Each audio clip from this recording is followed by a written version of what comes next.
प्रथम तहलका न्यूज। आज के दिन देश के महान और बहादुर शासक सम्राट पृथ्वीराज चौहान की 855वीं जयंती है। आज के दिन देश भर में लोगों और राजनेताओं ने सम्राट पृथ्वीराज चौहान को याद किया और उनकी बहादुरी को नमन किया है। तो वहीं इस खास मौके पर अंबाला शहर के विधायक असीम गोयल ने सामाजिक लोगों के साथ मिलकर सेंट्रल जेल के समीप बनाई गई उनकी प्रतिमा पर फूल अर्पित किए और उनके सिद्धांतों के बारे में बताया। असीम गोयल ने कहा कि आज पृथ्वीराज चौहान की जयंती है। गोयल ने कहा कि अजमेर को पहले अजय मेरी के नाम से जाना जाता था और जब तक पृथ्वीराज चौहान रहे तब तक वो अजय ही रहा। ऐसे महापुरुषों से हमें देशभक्ति और देश पर मर मिटने का जज्बा सीखना चाहिए। आज उन्हें बलिदान को समझने की जरूरत है। देखिए, आज सम्राट पृथ्वीराज चौहान जी की जन्म जयंती है और जिस प्रकार से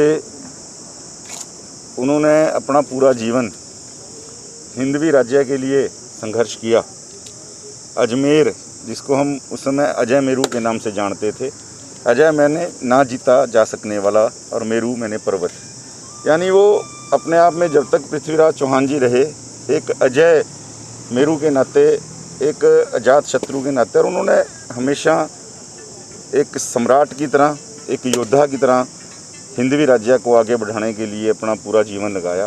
शब्द वेदी बाण कहा जाता है, दशरथ जी के बाद, भगवान रामचंद्र जी के पिता के बाद केवल आपके पास कला थी कि आप शब्द वेदी बाण चला सकते थे। और उसका आपको पता है कि प्रमाण क्या है। जब उन्होंने अपने शत्रु का खात्मा किया तो हमें ऐसे महान पुरुषों के जीवन से हमेशा जो देशभक्ति, देश के ऊपर मर मिटने का जज्बा, और आज हमें देश के लिए जीने की ज़रूरत है। उस समय उन्होंने जिस प्रकार से संघर्ष किया, उन्होंने अपनी जान दी, लेकिन जान वो दे गए। आज उनकी जान जो गई है उसकी कीमत हमें समझने की ज़रूरत है।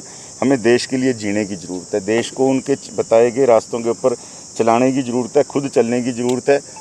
और जिस प्रकार से हिंदुस्तान के अंदर आज मैं तो कहूँगा कि हिंदुस्तान को बाहरी शत्रुओं की ज़रूरत नहीं है। इस प्रकार से राजनीतिक लोलुपता को लेके, सत्ता की लोलुपता को लेके हमारी विपक्षी जो पार्टियां हैं जिस प्रकार का आचरण कर रही हैं, मैं तो उनको भी ये कहूँगा कि आज आप सम्राट पृथ्वीराज चौहान जी की जयंती से कुछ प्रेरणा लें, इनके जीवन से सद्बुद्धि लें, आपको भगवान सद्बुद्धि दे और भारत को कम से कम एक मुट्ठी बन के आगे बढ़ाने का हम संकल्प लें। ये ऐसे महान जो शख्सियत हैं, जो ऐसे हमारे महान योद्धा हुए हैं, मैं उनको आज बहुत बहुत वंदन करता हूँ, उनके जो चरणों के अंदर शत शत नमन करता हूं।